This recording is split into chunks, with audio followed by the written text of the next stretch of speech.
Welcome back to the 45th online episode of Peacetime, hosted every Sunday morning by Peace Point with myself, Phra Nicholas Thanissaro, live streaming from our meditation center in London, England. Last time you saw me, we looked at blessing number 3, expressing respect to those worthy of respect. With the Dhamma talk today, we'll be continuing our series on enlightened living with blessing number 4, Buddhist Feng Shui. So today's session will run to about an hour and 10 minutes with a 25-minute talk on the 4 factors of a location conducive to spiritual practice. And then 20 minutes of meditation and 25 minutes explaining how to choose or transform our surroundings to make them more conducive to spiritual practice. It's not often that you come across a system of spiritual wisdom that has environmental considerations as part of its worldview. The possible exception is the Chinese system of Feng Shui, which probably has its roots in Buddhism anyway. In developmental psychology, by contrast, the central discussion has always been about the relative influence of the genetic component and the formative experience, the so-called nature versus nurture debate. For science, of course, it is mostly considerations of the development of physical features like camouflage or body size, which might have an influence on the survival of the fittest. But for spiritual wisdom, we are more interested in the relative importance of nature and nurture on our spiritual maturity.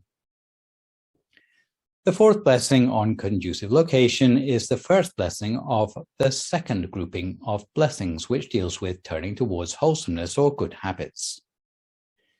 If we have practiced the first 3 blessings successfully, we will already have turned our back on bad habits. But this set of 3 blessings, that is the second grouping, which contains the first blessing number 4 dealing with nurture influences such as that of our environment and the people around us. The second blessing number 5 deals with nature influences such as the good dispositions that we bring with us into the world. And the 6th deals with having a clear aim or purpose in one's life. All 3 together are necessary if we want to move towards spiritual maturity. This is why in Buddhism it's acknowledged that the environment must be good if people are to become good. If the environment lacks virtue, it will hinder people's spiritual growth, just like a bonsai tree which might be hundreds of years old, but never reaches more than a few inches in height because its roots are constricted. Although it doesn't die, but it never grows tall. The features of any environment can be more or less conducive to general or spiritual activities. To look first at all general considerations about location, a conducive location is one which facilitates success in what we set out to do. If we are trying to catch fish, then it might be a place on the coast closest to the fish breeding grounds. If we are in business, then it might be a place close to a lively marketplace. But what if we are monks? Monks need a place with special characteristics, a place that is both peaceful and quiet, but at the same time not too far from one's congregation of supporters. For soldiers, a conducive location would be a strategic one. In conclusion, each and every profession and activity has its own appropriate location or conducive location for facilitating success. The word location can as easily be applied on the level of the microcosm, in other words, the setting for a particular activity, as it can on the level of the macrocosm. Even if you are sitting at a dining table, sitting at one end of the table might be more or less conducive than sitting at the other. The location that most concerns a person or their activities is their immediate environment or neighborhood, but the more distant features of their climate or their country also have a part to play. So the sort of location to be examined in this blessing is a location conducive to refining the mind, or put another way, the location that facilitates the subtlety by which we can understand Buddhist teachings. In such a conducive location, even though a person may initially lack wisdom, they are provided with the means to fill the gaps in their spiritual knowledge. On the contrary, in an unconducive location, even though they might be capable and have an high IQ, without support, there is no way for them to achieve their full potential. Even if someone gets a doctorate, but they are marooned on a desert island, all their knowledge will soon go to waste. You might be the world's greatest mechanic, but if you're forced to live in a forest with a primitive tribe, all your knowledge will soon go to waste. The factors that mark a conducive location also apply to appropriate areas to live. The Buddha highlighted 4 factors which make a location conducive, which comprise conducive location, conducive food, conducive neighbors or personnel, and conducive Dhamma teachings. In many economically prosperous countries, life can be materially convenient. Often the infrastructure is well developed. Employment is easy to find, and it is easy for residents to save up their wealth. On the surface, such a country might look attractive to live in, but you might fail to notice that under the veneer of material prosperity, spiritual poverty may be rife. In such a country, the opportunity and the means to develop spiritual maturity might be quite hard to find.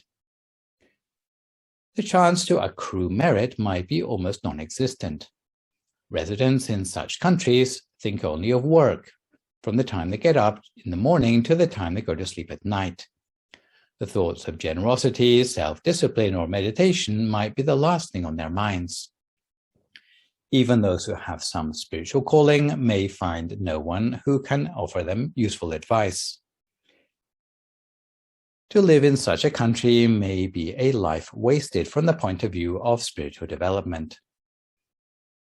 It would be better to make some sacrifices of material convenience in choosing the place you want to live in order to be closer to an environment of spiritual abundance, which would be a more conducive environment for one's spiritual progress.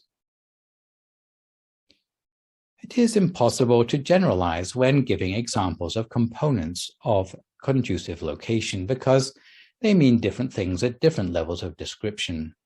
Nonetheless, let's look at each geographic level in turn in terms of conducive location, conducive food, conducive personnel, and conducive Dharma. At the national level, conducive location might mean a conducive climate that is neither too hot nor too cold. It might mean that the landscape is not too rugged or liable to flooding, but at the same time with convenient connections with the rest of the world. At a more local level, a conducive location means convenience in earning a decent living, good communications, proper social infrastructure, and a plentiful supply of clean drinking water. On the neighborhood level, the things which make the environment conducive are a proper water and electricity supply, a good road system to avoid traffic jams, good communications, and no liability to flooding. On the level of the household, the things that count for making the environment conducive are a properly planned house with sufficient space, good ventilation, enough shade-giving trees, availability of parks, and no disturbance from noise. Applying the same principles to a temple, conducive temple grounds need to be sufficiently spacious for the number of temple goers, with enough shade to allow the congregation to meditate in comfort and without disturbance from the hustle and bustle of urban life.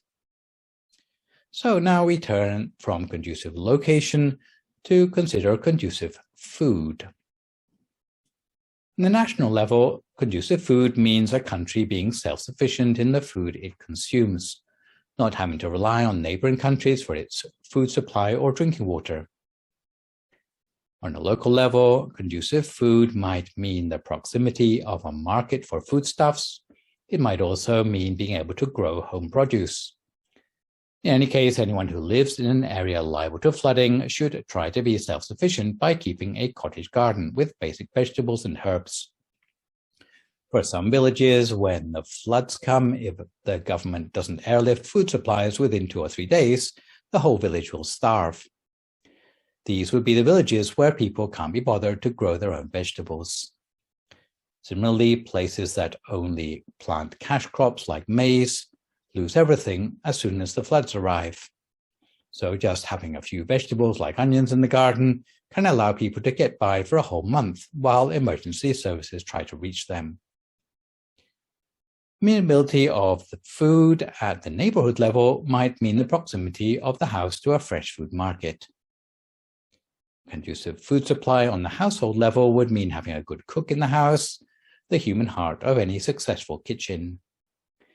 Even if our partner neglects the children, is useless at receiving guests, and is clueless about the household finances, but if they know how to make a tasty meal, this can be their redeeming quality.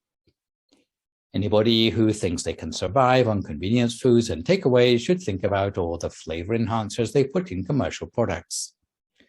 This is why everyone should learn to make homemade food. If you don't know how to cook at least one good thing well, then go out and take an evening class in basic cooking.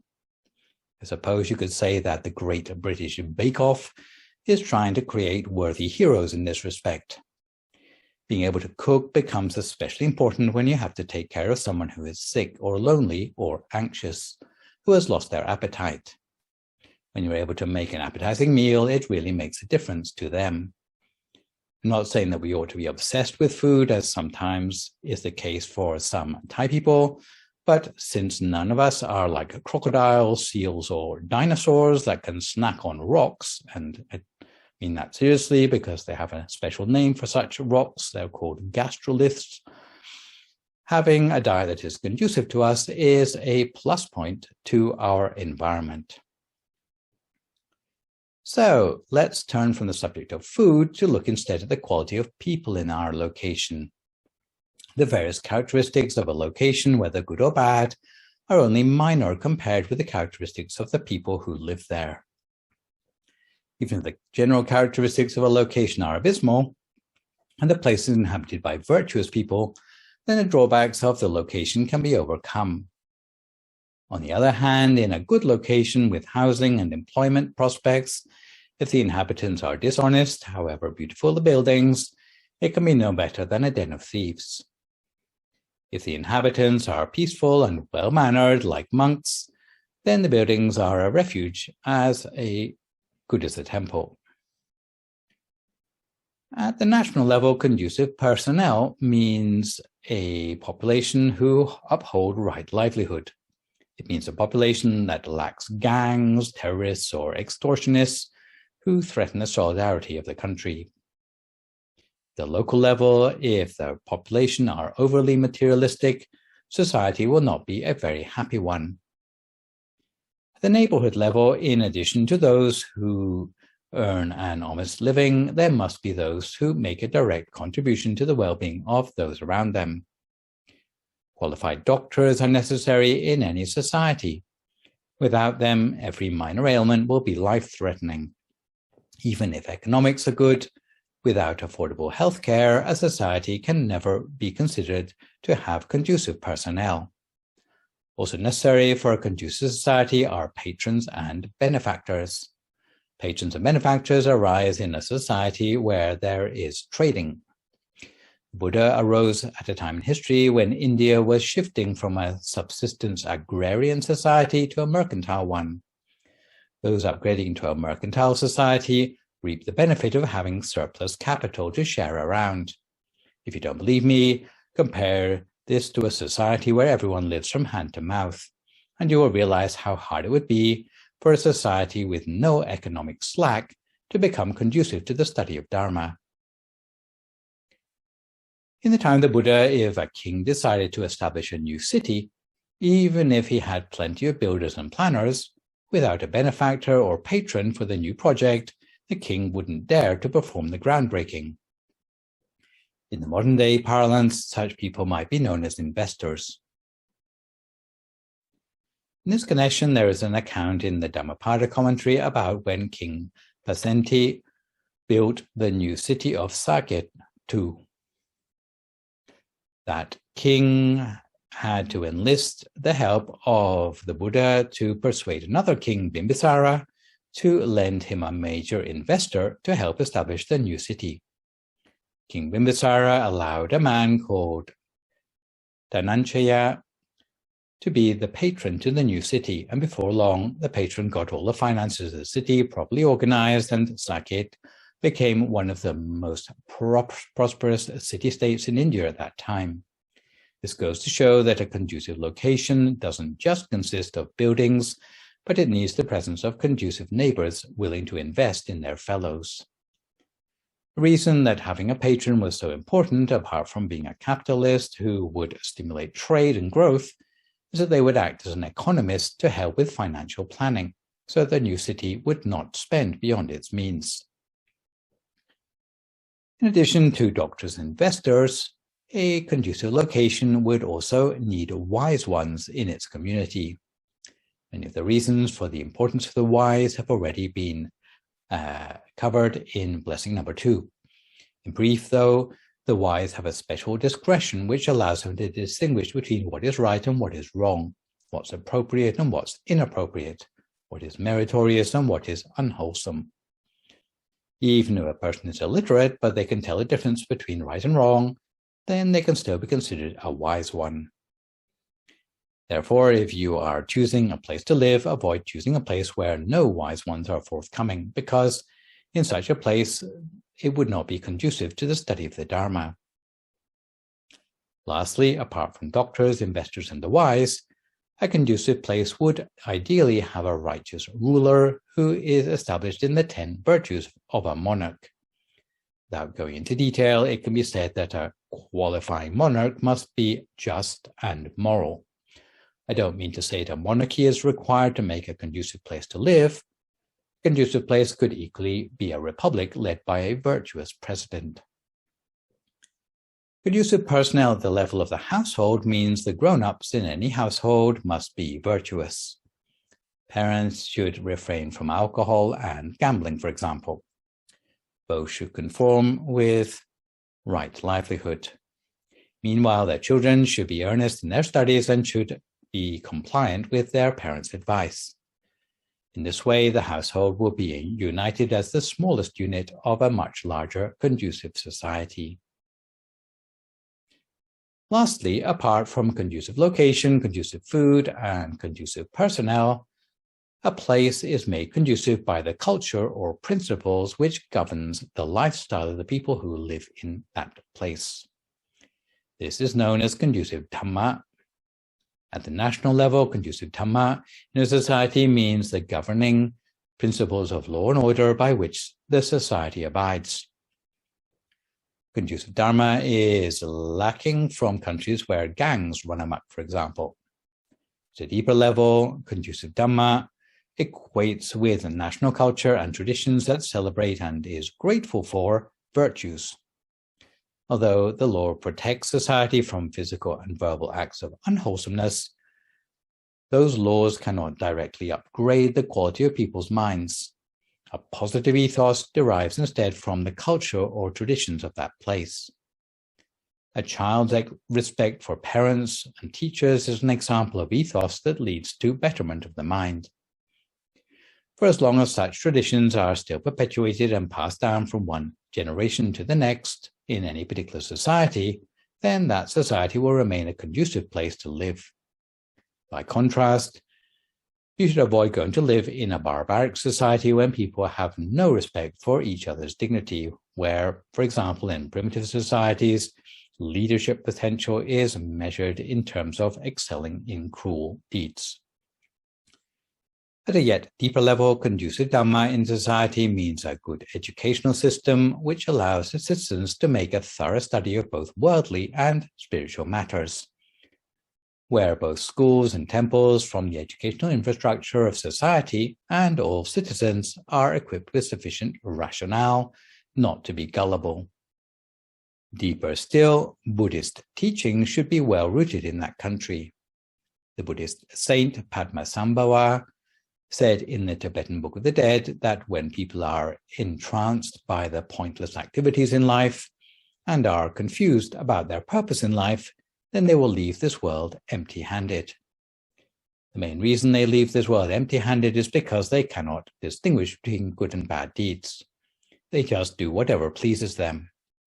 They might consider their life's work to be no more than survival of the species. It has to be said that even though some people are born on the doorstep of Buddhism, they still leave the world empty-handed. So what chance do other people stand who have never encountered Buddhism and the Buddhist methodologies for cultivating benefit for this lifetime and the next? Where standing financially on your own 2 feet would be considered benefit in the present lifetime, and accumulating merit in the mind to guide one onto a better spiritual destiny after death would be considered benefit for the next lifetime. Without knowledge of the methodologies of Buddhism, all a person can do is use up the merits accrued from previous lifetimes. So to come back to the meaning of conducive Dhamma on different levels, at the national level, it would mean having just laws and customs as the national identity. Conducive Dhamma teachings on the neighborhood level, for children anyway, would mean having a good school nearby. If our children have the chance to study at a decent school, they will have a head start in life. Conducive Dhamma for grown-ups on the neighborhood level means having a good temple near at hand. And the very least, if there's a temple nearby our house, there will be monks who pass on their alms round, and we'll have the opportunity to make the merit of generosity every morning. If you want to listen to a Dhamma talk, then we won't have to travel too far.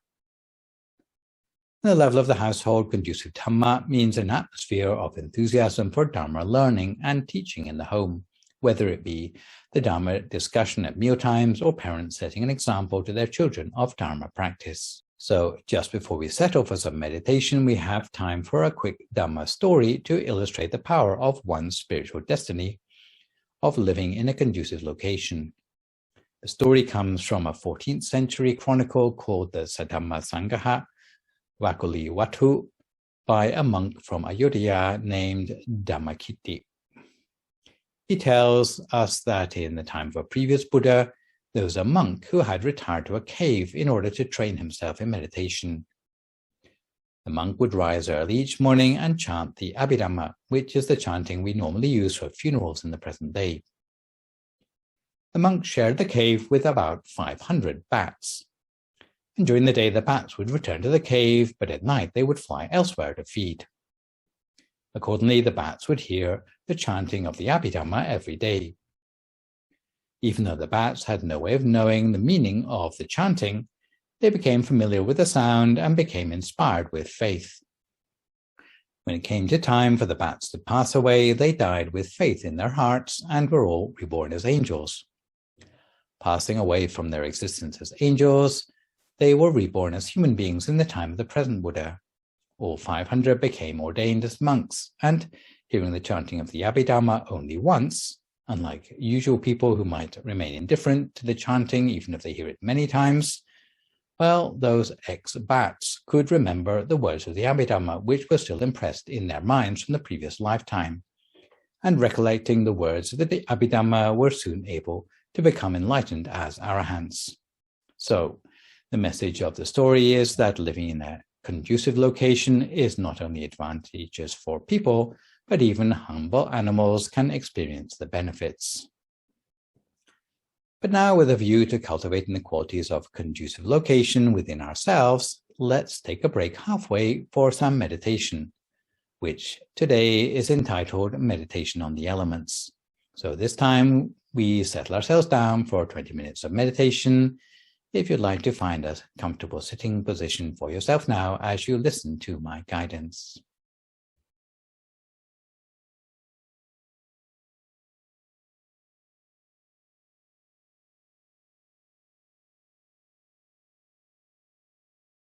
So we start by sitting up straight. Whether we're sitting on a meditation mat or on a chair, we try to have our back elongated. Then close our eyes, allowing the whole of our body to relax, beginning with the muscles of our face, then our shoulders, our arms, down to the tips of our fingers. We relax our torso, both legs, all the way down to the tips of our toes, allowing the whole of our body to rest more and more. We're able to relax ourselves. It's like permitting our whole body to be still and permitting every single part of our body not to be doing anything anymore, just remaining in stillness.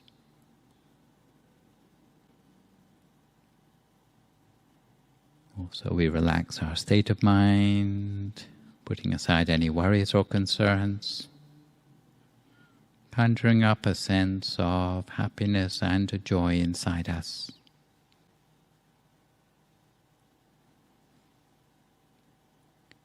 The meditation on the inner elements that we will be doing today is what's known as a samatha or calming meditation. But as it's the very last meditation in the list of the 40 ways of meditating in the Path of Purity Manual of Meditation, it has rather more details to it than some of the other meditation that we might be used to. But it's like a reflection on the assumption that you are your body, or your body is you. And we're going to probe a little at those assumptions and start to see how much of what we take to be us is not in fact who we really are. The object of meditation on the inner elements is to contemplate the elements of earth, water, fire, and wind in the body, to free the mind from attachment to self, me, myself, mine. In the Buddhist scriptures of the Majjhima Nikaya, whether it be the greater discourse on the elephant's footprint, the greater discourse of advice to Rahula, or the analysis of the elements, it's advocated that we mentally deconstruct the body into the 4 elements as a way to reduce our attachment to the physical aspect of our existence, and to understand clearly the fundamental nature of the body, without thinking about the differences between individuals. It's generally a meditation suited to people with a tendency to overthink things. So to start to let go of the attachment to this body, we consider it in terms of the 4 great elements, or Jattaro Mahabhutani, namely earth, water, fire, and air. We reflect on these 4 elements as they appear in the body, until they're seen as just a bunch of elements no different in nature from the elements in inanimate objects outside of ourselves. Traditionally, there were 42 signs of the elements in the body, 20 for the earth element, especially Gesa, Loma, Nakadanta, Tacho, of the formulaic meditation given to each new monk on the day of their ordination. We continue with 12 for the water element, 4 for the fire element, and 6 for the air element. But today we'll do it in a more informal manner, just enough to let go of attachment to this body of ours, so that we can meditate more deeply. So we begin by becoming aware of what's known as the earth element internally, the earth element in the body. And what this is everything solid and resistant in the body. So you can start to notice the more immediate sensations of solidity and contact, noticing things like perhaps the feet in contact with the floor or your seat, your hands resting on your lap, or any other experiences of solid contact. You You can feel your tongue in contact with your teeth, generally noticing the solidity of the body. You can notice the muscles all over the body, legs, arms, trunk and neck, all over the face and head. You can notice your teeth, finger and toenails. There are also the organs that you can't sense directly, that are also the earth element, like the brain, the lungs, the heart, the liver and the kidneys. So we just give ourselves a sense that, yes, okay, there's this body here, it's solid. This is what I think of as being me. And then moving on within the earth element, we become aware of the earth element outside of ourselves. In fact, the earth element inside the body is no different in nature from the earth element in inanimate objects outside of ourselves. And all of it is borrowed. You didn't make any of the matter in your body. And furthermore, it's of a nature of suffering, impermanence, and it is not our true self. So as you're aware now of this solid mass, the mass of this body that you take to be me, mine, just observe the body and drop those phrases in that this is not me, this is not mine, I am not this. Next we move on to the water element. The water element is whatever liquid or semi-liquid is inside our body. This is the water element internally. So you can notice some of this directly, the saliva in our mouth, the film of tears covering the surface of our eyes. You might feel moistness where parts of your body are in contact with one another. And you can feel the blood pulsing through your body. There are other forms of liquid in the body that we can't directly sense, but we know they're there. Things like bile, lymph fluid, synovial fluid, digestive juices. You can just be aware that this entire body is saturated in water, maybe 60 to 65% liquid. Even fat, by the way, is considered traditionally being a part of the water element. In fact, the water element inside the body is no different in nature from the water element in inanimate objects outside of ourselves. It's of a nature of suffering, impermanence, and it's not our true self. So we become aware of the nature of the water element inside our body just by dropping in the phrases, this is not me, this is not mine, I am not this. And the next element is the fire element. And the fire element is how the ancients referred to the functioning of the metabolism, life, the activity of living beings. It maintains digestion and movement and everything associated with being alive. So you can be aware of the warmth in your body. Notice that the body is warm. You may feel some coolness in the air around you, and that's just the feeling of heat escaping from your body. The out-breath is warm compared to the cooler in-breath. And you can notice the heart beating. That's energy. Notice the body moving as you breathe in and you breathe out. You might be aware of the digestive processes, and you can feel the pulse in different parts of the body, perhaps in your hands, in your legs, or in your feet. And there's just that aliveness, the fact that you're sensing energy flowing through sensory nerves, bringing signals to your brain. The brain sending out little signals to motor neurons, to muscles all over your body.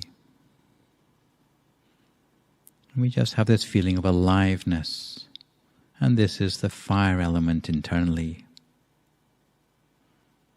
And again, if you start to look at it closely, there is no internal versus external fire element. In fact, the fire element inside the body is no different in nature from the fire element in inanimate objects outside of ourselves. It's of the nature of suffering, impermanence. It's not our true self. So just being aware of this pulsing, tingling, breathing, energetic body by dropping in the phrases, this is not me, this is not mine, I am not this. Moving on, the next of the inner elements is the air element, which is what it sounds like. It's the gaseous components of the body, breath that dissolves in the bloodstream. You become aware of this body is saturated with dissolved gases, gases filling the lungs and the airways. In fact, the air element inside the body is no different in nature from the air element in inanimate objects outside of ourselves. It is all of a nature of suffering, impermanence, and it's not our true self. We become aware of the nature of the air element in our body just by dropping in the phrases, this is not me, this is not mine, I am not this. And having let go of the attachment for the body, we have to accept before proceeding that the traditional way of cultivating meditation on the four elements, or Jatu, Dhatu, Vatana, is limited in its potential and can only get you as far as neighborhood concentration or Upajjara Samadhi. It doesn't have the power to access attainment concentration or Appana Samadhi. In order to gain access to higher meditational attainments, including attainment of the Dhammakaya, we need to follow the advice of the great abbot of Wat Phak Nam by reflecting on the four elements at the center of the body until the mind comes to a standstill and can attain the sphere of Patamamaka. This development of the elemental meditation requires 6 elements in place of 4. And having reduced attachments to our ego, it can help our mind more easily to make its way towards inner peace. The great abbot of Wat Phak Nam, Phra Mongkol Thepuni, interpreted these 4 great elements as refined elements perceived as elemental spheres within the body. Not 4 because they are inanimate, but 6 elements for living, conscious matter. We consider the 6 elements inside ourselves through meditation as inner spheres. And the way they're located in relation to the center of the body. The great abbot of Wat Phak Nam taught that near to the center of the body there are 6 centers, to the front, to the back, to the left, to the right, around the center and the center itself. Where the center to the front is that of the cohesive or fluid element, the water element. To the right is the solid element or the earth element. The center behind the center of the body is the combustible element or fire element. The center to the left of the body is of the nature of mobility and is the air or wind element. The center surrounding but concentric to the center of the body is the vacuous element or the element of space. And lastly, at the center of the space element is the human mind, which has been described as the element of consciousness. This human element of consciousness comprises the 4 functions of perception, memory, thought, and cognition. So to upgrade meditation on the elements to attainment level of Appana Samadhi, when considering the 4 elements present in the body, we need for our reflection on the elements to lead the mind to become calm and concentrated to a point where it is still at the center of the body.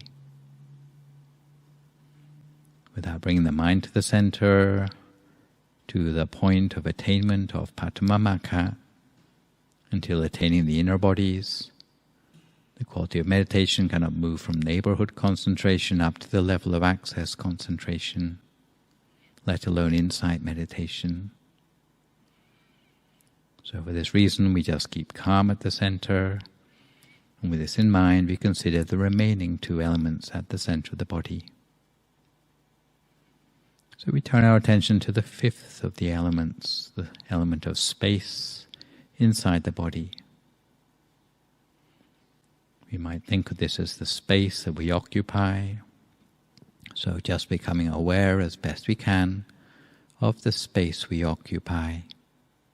Maybe kind of fuzzy, sort of strange. When we look at this body, we see defined edges.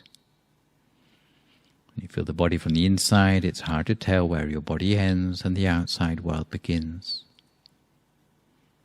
So you're occupying this space, this me-shaped space.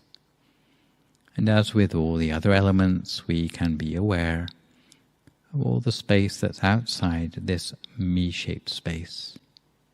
It's a little overwhelming perhaps, because there's a lot of it. So you go to your center and the feeling there. As you're sitting, being aware of this inner space that you call me, mine, and the sensations arising within that inner space, you reflect that the space element inside the body is no different in nature from the space element in inanimate objects outside of yourself. So the nature of suffering, impermanence, and it's not our true self. So we become aware of the space element in our body by just dropping in the phrases at our center. This is not me, this is not mine, I am not this. And then finally we become aware of the consciousness element. So consciousness is not a thing, it's a process of knowing, of experiencing. In fact, the consciousness element inside the body is no different in nature from the consciousness element in other animate objects outside of ourselves. So the nature of suffering, impermanence, and it's not our true self. So we become aware of the nature of the consciousness element in our body by just dropping in the phrases, this is not me, this is not mine, I am not this. But although consciousness is just a mundane life-giving element, it does present a pathway to higher aspects of ourselves that are of a nature of happiness, eternity, and our true self, something we can truly consider our own. So having aligned our mind with the inner subtle space of consciousness at the center of the body, the mind will know exactly where to go. Sometimes we don't even have to use the breath.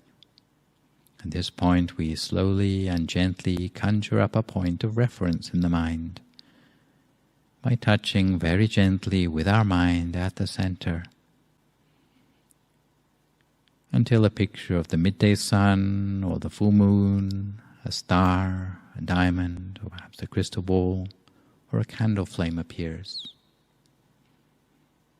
We continue to observe that imaginary object as a ball of bright light. The inner object will mark the center spot.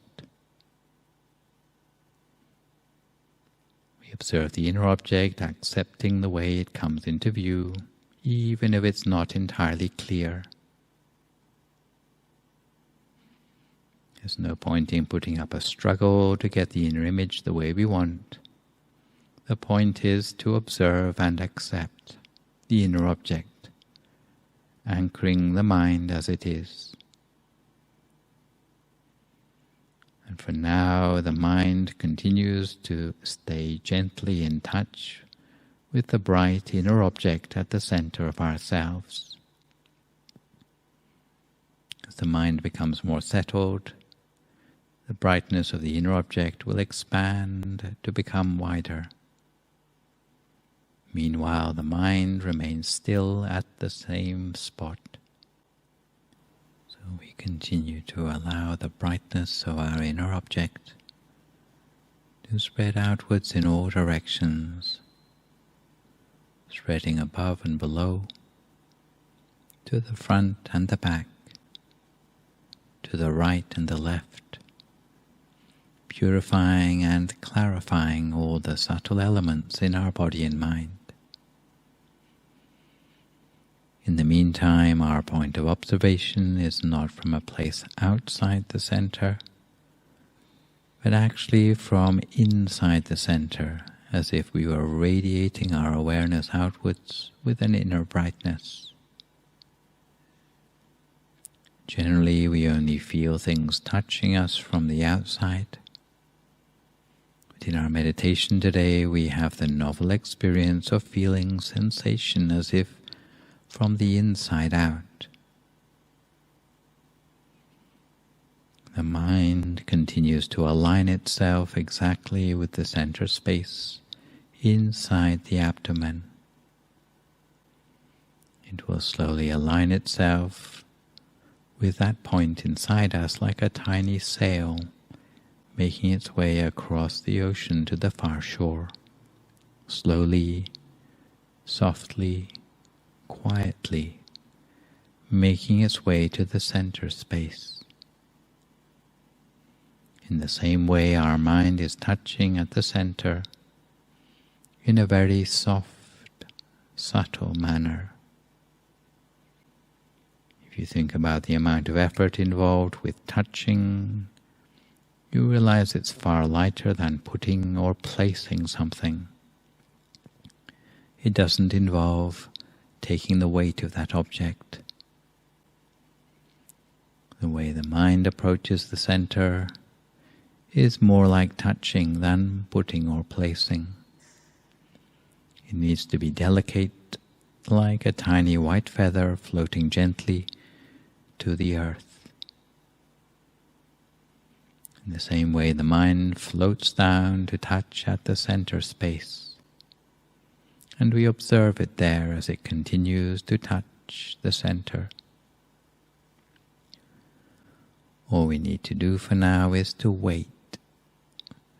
The inner element of consciousness at the center, in addition to the peace energy, will take care of the mind. The only way to reach toward a healthy mind, a mind that has cleansed and purified all the inner elements, is to allow the mind to come to a standstill at the tiny point of consciousness and wait for the energy to cleanse the inner elements. In the meantime, we stay still, we wait. We don't have to do anything. All we do is wait.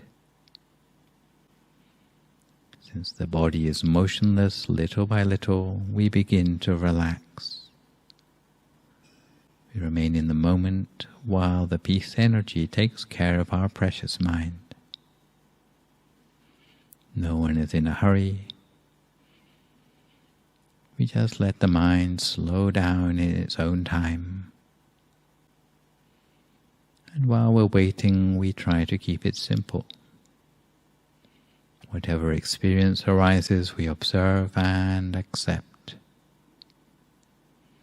Observing means we're fully aware of any experience. Accepting means that we don't elaborate on the experience.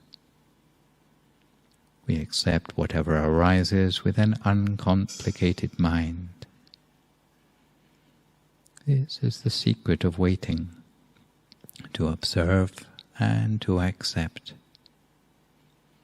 So for now, let us observe and accept our inner experience for a little longer, with a sense of having all the time in the world, as we gently coax the mind toward a standstill. By means of waiting, the mind becomes even more settled than before. The mind starts to feel less cluttered and less congested. The peace energy gradually works to purify and clarify the elements in the mind. In fact, we cannot intentionally declutter our mind. We have to allow it to take place by itself. All we can do is to set up the conditions and let them run to completion. As the peace energy flows into our mind and gradually accumulates, there will be a feeling of expansion, and the body will start to feel lighter. If anything new happens in the mind, we just let it be. If our attention is drawn away to things outside our center, we will only be able to observe them in a single dimension. Do we keep our awareness in the center and allow the awareness to broaden and expand from there? We can observe our surroundings in all dimensions at once. The benefits of cultivating meditation on the inner elements as we've done today include that we will appreciate the three universal characteristics of impermanence, suffering, and not-self. You'll be able to let go of attachment to the fixed aspects of our physical identity, such as gender or species. Be able to overcome our fear of danger, especially from predators higher up the food chain, paving the way for our attainment of enlightenment. Be able to let go of attachment to tasks in our life and to sensual obsessions. We won't be carried away by extreme emotions and moods. We'll be endowed with extensive intelligence and will be able to attain inner peace. But in the meantime, we will arise only in the human and celestial realms. But in the meantime, we need to learn to be at ease with our elements. We need to learn only to observe and to accept. We need to reduce the tendency of our mind to question everything. Every time we find we're entertaining a question in the mind, it only causes a loss of quality in the mind. So it's better just to let the questions go. Keep the mind simple, in touch with the peace energy at the center. To develop a new feeling, a new level of consciousness. Allowing peace energy to radiate forth from the center for a few more moments in silence.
Sappa Buddhanupavena, Sappa Dhammanupavena, Sappa Sankhanupavena, Sattha Soti Bhavantu Te. So if you'd like to come to the end of your meditation for today, you can gradually open your eyes again. If you feel at all uncomfortable, then slowly try changing to a more comfortable position before gradually finishing your practice. So returning to the subject matter of Buddhist Feng Shui for today, let's see if, having studied the four main principles of a location that make it conducive to spiritual transformation, we have at the same time discovered a recipe for success in choosing a location of a new house. In the olden days, no one would dare to build a new house without first seeking the advice of a teaching monk, or at the very least from a fortune teller. The oracle in question would always advise them on what to look for in the lie of the land, for example, to have a mountain behind it and a water source in front. In fact, the most successful oracles are not interested in the lie of the land at all, but were interested in how many of the four principles of conducive location were present in the proposed site of the new house. If you want to have a crash course in predicting the Feng Shui of a prospective new house, you might start by drawing up a grid with a column for each of the four factors of conducive location. Once you've drawn up the grid, supposing you're planning to move into a new place and you have to decide between several locations, then award points to each of the different locations according to the four factors: location, food, personnel, and Dhamma. Give each factor points out of 25. When you add up the total points for each different location, you'll be able to get a percentage conduciveness rating for each of the locations.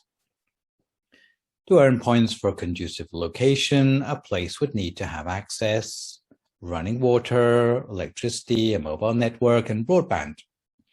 If there's already a house on the site, the more spacious the better. The quality of construction work will also guide you as to awarding the appropriate number of points.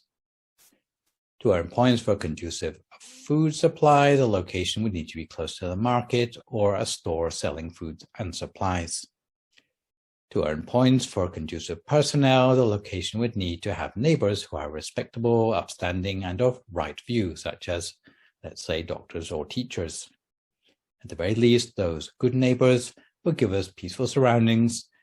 In times of need, they will be able to help us. Finally, to earn points for conducive Dhamma, you would need to look for good schools for the children and good temples for adults, with monks passing by the location on alms round.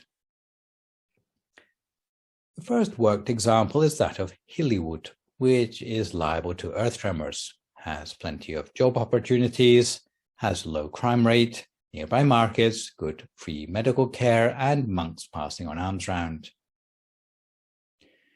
We'd give it 18 out of 25 for conducive location, 18 out of 25 for conducive food, 18 out of 25 for conducive personnel, and 25 out of 25 for conducive Dhamma.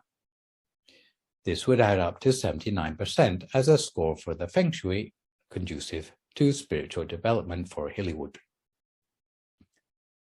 To look at another worked example, we turn this time to Manhattan, which is infested with malarial mosquitoes, but has abundant food. It has no red light district nearby, but has schools and temples in the locality. It has a low crime rate. So, giving it marks for conduciveness, we'd give it 5 out of 25 for conducive location, 22 out of 25 conducive food, 21 out of 25 for conducive people, and 19 out of 25 for conducive Dhamma. This would add up to 67% as a score for Feng Shui, conducive to spiritual transformation for Manhattan.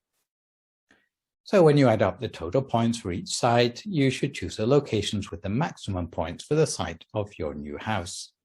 So next time you move house, there's no need to consult a fortune teller or even a monk, because you're now armed with an understanding of the factors that make a site conducive for your spiritual studies during the habitation. So you can choose the site for a new house without anyone else's help. This is certainly a good example of Dhamma, which is immediately applicable to everyday life. Of course, Feng Shui is not all about selecting a conducive home. we have to work with what we already have to upgrade its conduciveness for spiritual transformation for everyone who lives there. In this connection, there are at least 4 ways which you can improve the Feng Shui of your home as a location conducive to good habits for yourself or for your family. Firstly, you need to give thought to your work-life balance so that you can spend enough time with your children to be able to instill them with goodness. Some people say that they are overburdened with work. However, if the reason for this is that you spend so much that you need it to afford to send your children to a private school, then think again.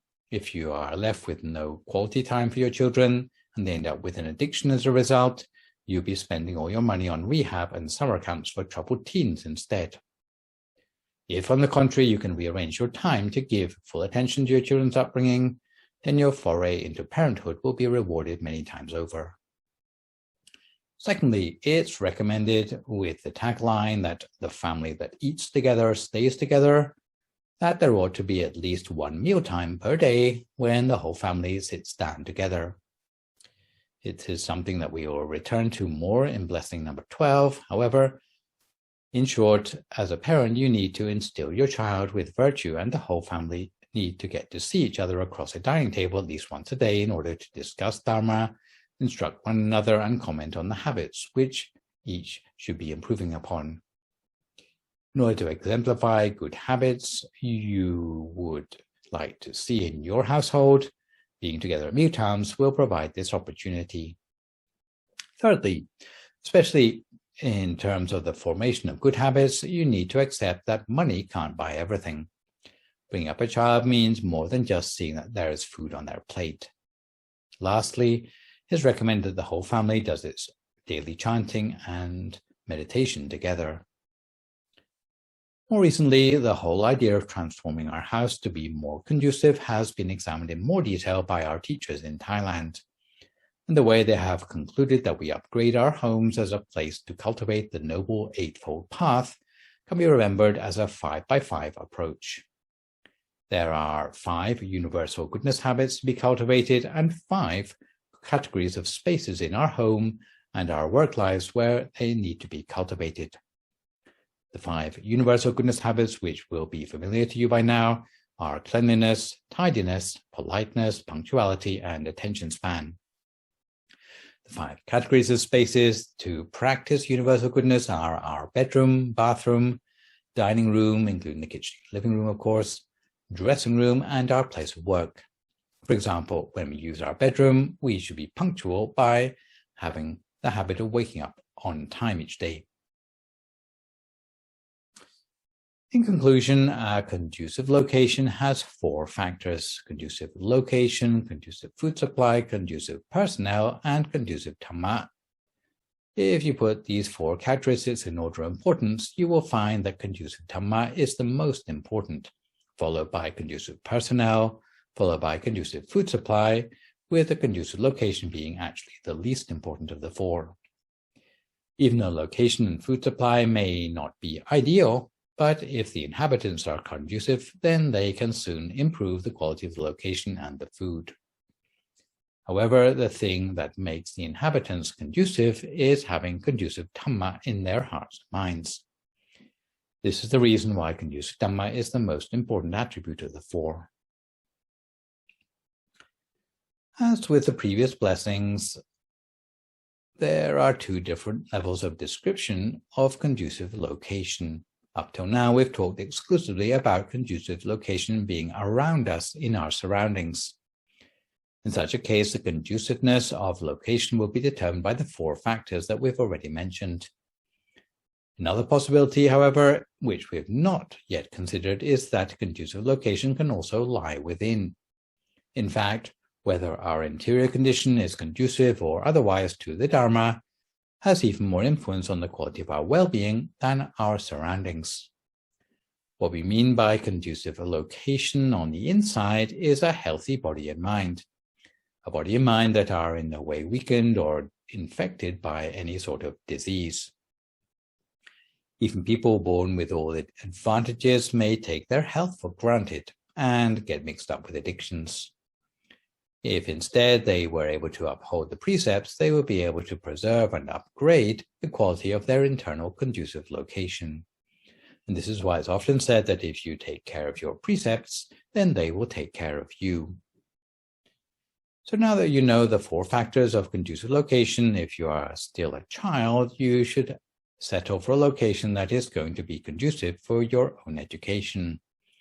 If you are an adult, then you should try to make your location into a conducive location wherever you go. As an adult, it's not good enough simply to go looking for conducive locations. You should be working actively to improve the quality of the environment wherever you go. So I'd like to finish off with the story from the scriptures, which is taken again from the commentary to the Dhammapada. It's a story that comes from a time long before the time of the present Buddha, where the only Buddhas available were those who, although enlightened, were unable to teach for the benefit of the many folk. One of these so-called Pacceka Buddhas regularly came on alms round to the house of a herdsman. Having collected alms, the Pacceka Buddha would return to the forest to take his meal. He had to make the journey every day. So to save him repeated journeys, the herdsman invited the Pacceka Buddha to spend the rainy season near his own house and pledged to provide the midday meal every day. So he kept his promise and brought his lunch every day for the Pacceka Buddha, accompanied by his dog. Any day when the herdsman was not free to make the offering himself, he would send his well-trained dog to carry a tiffin set of food to offer to the Pacceka Buddha in his place. As the dog grew more familiar with the Pacceka Buddha, it took a liking to him because the deportment and manner of the Pacceka Buddha was so gentle. If the dog was at home and failed to bring firewood for his master, then he would get punished. By contrast, the Pacceka Buddha always treated him gently. The dog even liked to listen to the sound of the Pacceka Buddha doing his chanting. There was no risk of being beaten, and the Pacceka Buddha would even save a portion of the food to give to the dog. The dog became more and more familiar with the gentle manner of the Pacceka Buddha, and at the end of the rainy season, the Pacceka Buddha bid the herdsman goodbye and returned to the forest. The Pacceka made his journey by floating through the air, and the dog watched the Pacceka Buddha go with such regret that it howled mournfully.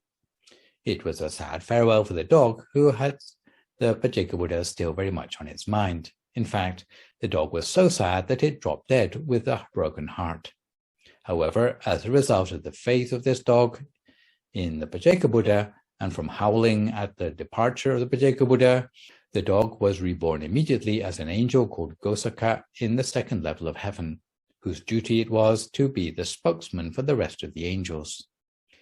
In the time of the present Buddha, Ghosaka was born in the human realm as Ghosaka the merchant and was one of the greatest patrons of Buddhism. So it can be seen that the result of living in a conducive location and taking the chance to support a Pacceka Buddha led him from the lowly rebirth as a dog to rebirth first as an angel and then as an important patron of Buddhism. So for this session, I have introduced blessing number 4 on Buddhist Feng Shui to you. For my next live session online, which will, fingers crossed, be a week on Sunday morning, I'll move on to the 5th blessing on the topic of having accumulated merits in our past, which explains the important influence of past habits on our success in the present lifetime.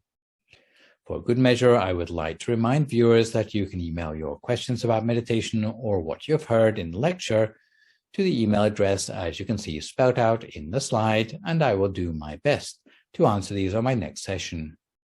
In the meantime, try to stay healthy, avoid recklessness or complacency in the face of the virus, maintain a positive mood, speak only positive words, forgive others, extend good wishes to others, and meditate daily. Hopefully, as a result of today's session, you will be equipped to recognize and ameliorate the conducive locations in your life, both inside and outside. So for today, this is me, Phra Nicholas, signing off for now. So long, folks, and stay safe.